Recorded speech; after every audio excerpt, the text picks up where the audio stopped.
Here's how I make a wish come true. Start with a clean jar to open space for something new. Take a small piece of paper. On one side, write your name and date of birth. On the other side, your wish. Be clear and positive. Roll the paper like this and place it inside the jar. Add a bay leaf.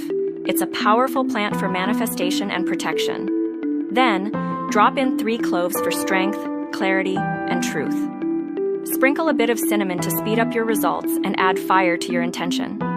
Add salt to purify the energy and rice to ground your wish and nourish it over time. Close the jar. Take it in your hands. Breathe. Feel your heartbeat. Picture your wish as if it already happened. See it. Feel it. Trust it. Now seal the jar with wax or a ribbon and hide it in a secret place where no one will find it. Let it sit. Let the magic grow. And remember, wishes planted with love have a way of coming true.